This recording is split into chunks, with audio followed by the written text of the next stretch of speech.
Sebelum melanjutkan, jangan lupa subscribe dulu. Terima kasih.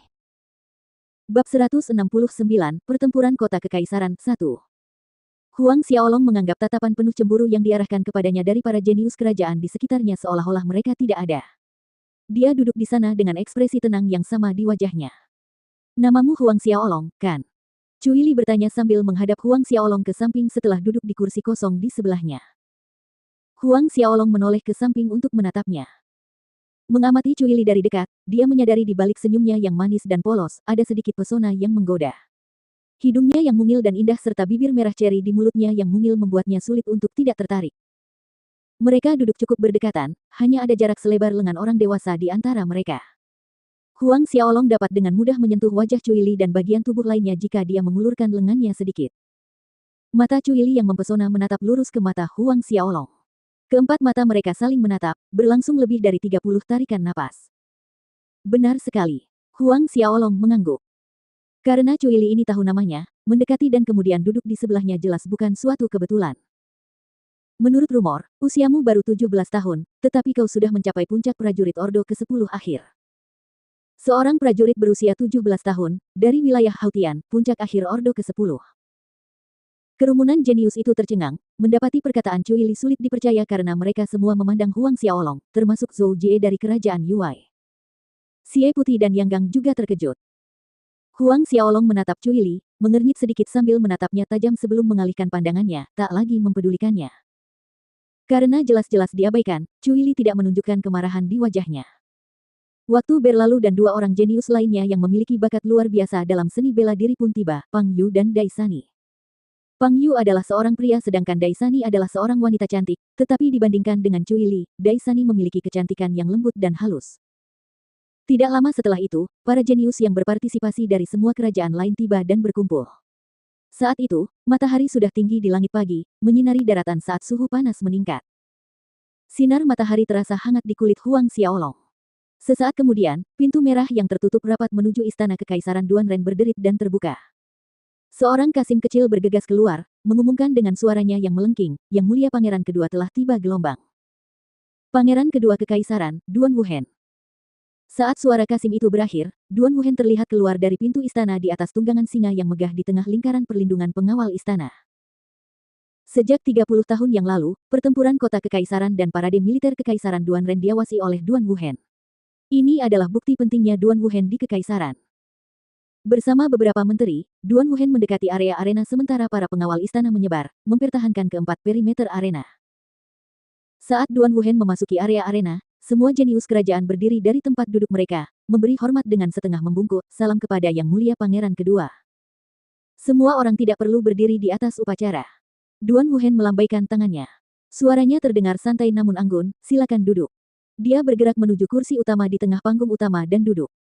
Para menteri yang bersamanya duduk, dan baru kemudian para jenius dari berbagai kerajaan duduk. Tatapan mata Duan Wuhen menyapu ke seluruh wajah para jenius itu, dan ketika mereka tiba pada Xie Putih dan Yang Gang, mereka berhenti sejenak sebelum menjauh. Sementara Duan Wuhen mengamati kerumunan orang jenius, Huang Xiaolong juga mengamati Duan Wuhen. Dibandingkan dengan 2 tahun lalu di Danau Pencerahan, aura penindasan tak kasat mata yang terpancar dari Duan Wuhen terasa lebih menakutkan, seperti gunung yang tak dapat diatasi yang menekan dengan kuat. Suasana di alun-alun menjadi hikmat saat Duan Wuhen tiba. Pada saat ini, orang yang duduk di sebelah Duan Wuhen, seorang pria tua berambut putih dan bertubuh besar mengenakan perlengkapan perang, bergerak ke tengah panggung. Kemudian, ia mengeluarkan dekrit kekaisaran dan mulai membacakan apa yang tertulis di sana dengan suara keras. Dekrit kekaisaran datang dari Kaisar Duanren sendiri, yang mengumumkan peraturan pertempuran kota kekaisaran dan hadiahnya. Suara lelaki tua berambut putih itu bergema di udara di atas lapangan Duanren. Setiap kata terdengar jelas di telinga semua orang. Di sekitar arena pertempuran, berbagai kekuatan dan rakyat biasa turut mendengarkan dengan tenang. 10 menit kemudian, lelaki tua berambut putih itu selesai membaca dekrit kekaisaran. Seperti pada tahun-tahun sebelumnya, pemenang 100 tempat pertama dari pertempuran kota kekaisaran berhak memasuki Institut Duanren untuk berkultivasi dan belajar, menjadi siswa Institut Duanren. Namun, dibanding tahun-tahun sebelumnya, imbalan tahun ini berlipat ganda. Dulu, dari pemenang ke-11 hingga pemenang ke-100, setiap orang akan diberi hadiah 100 batu roh tingkat 2 dan 1 dan roh 6 tingkat rendah. Namun, tahun ini, hadiahnya adalah 200 batu roh tingkat 2 dan 2 dan roh 6 tingkat rendah. Dari tempat kedua hingga ke-10, setiap pemenang diberi hadiah 200 batu roh tingkat 2 dan 1 dan roh 6 tingkat menengah. Tahun ini, hadiahnya berlipat ganda hingga 400 batu roh tingkat 2 dan roh 6 tingkat menengah. Hadiah untuk pemenang pertama, sang juara dari semuanya, sebelumnya adalah 10 batu roh tingkat 1, 16 roh dan tingkat tinggi. Tahun ini juga berlipat ganda menjadi 20 batu roh tingkat 1 dan 26 roh dan tingkat tinggi.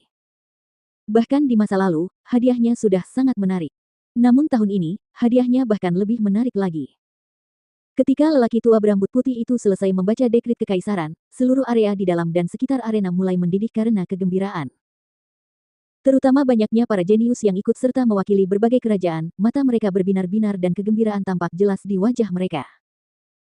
Sementara banyak kekuatan terlibat dalam permainan tebak-tebakan tentang alasan Kaisar Duanren menggandakan hadiah tahun ini, sebagian besar dari mereka memiliki pendapat yang sama.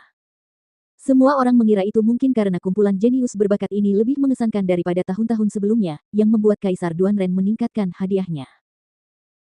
Pertempuran kota kekaisaran di masa lalu biasanya hanya diikuti oleh 2 orang jenius yang memiliki bakat luar biasa dalam seni bela diri, tetapi tahun ini, muncul 6 orang. Lebih jauh lagi, sudah lebih dari 300 tahun sejak seorang jenius seni bela diri tingkat 13 muncul, dan 1 orang muncul tahun ini. 20 batu roh tingkat 1 dan 2 pil roh 6 tingkat tinggi untuk pemenang tempat pertama tahun ini akan jatuh ke tangan Xie Putih. Di luar area arena pertempuran, seorang ahli yang berdiri di samping Zhao Su, Yuming, dan Fei Hou berseru dengan iri. Zhao Su, Yuming, dan Fei Hou melirik orang itu dari sudut mata mereka namun tidak mengatakan apapun. Hadiah untuk 100 tempat pertama akan digandakan, dan peraturan pertarungannya cukup mirip dengan saat Huang Xiaolong berkompetisi untuk memperebutkan tempat pertama divisi tahun Cosmic Star Academy. Setengah dari peserta harus mengundi untuk menentukan lawan mereka. Jumlah jenius yang ikut serta dalam pertempuran kota kekaisaran tahun ini berjumlah 1.362 orang kali ini. Maka, 681 orang diatur untuk melakukan pengundian, dan Huang Xiaolong dibagi ke dalam kelompok yang melakukan pemilihan. Nomor 62, Kerajaan Moer, Bai Shou. Huang Xiaolong menatap token di telapak tangannya yang melambangkan lawannya di babak pertama, Bai Shou dari Kerajaan Moer, nomor 62. Ada 10 tahap di area arena, dan 10 kelompok akan bertarung pada saat yang sama di 10 tahap ini. Huang Xiaolong diatur untuk maju di ronde ke-6. Setelah pengundian selesai, para peserta babak pertama masing-masing melangkah ke panggung yang dituju. Yang mengejutkan penonton dan peserta lainnya adalah Xie Putih benar-benar naik panggung di babak pertama. Menyaksikan pemilik jiwa bela diri tingkat 13, Xie Putih, naik ke atas panggung, kegembiraan di antara para penonton pun meningkat, termasuk para jenius yang berada di bawah panggung. Lawan Xie Putih adalah seorang pemuda bernama Chen Bailu dari Nike Kingdom. Chen Bailu bukanlah lawan yang mudah, karena memiliki kekuatan Xiantian Orde pertama. Meskipun begitu, sebagian besar orang di sekitarnya tidak dapat menahan rasa kasihan dalam hati mereka terhadapnya. Melawan Xie Putih di babak pertama, Chen Bailu ini benar-benar tidak beruntung. Dengan Chen Bailu sebagai ahli Xiantian tingkat pertama, dia akan memiliki peluang besar untuk memasuki 100 tempat pertama.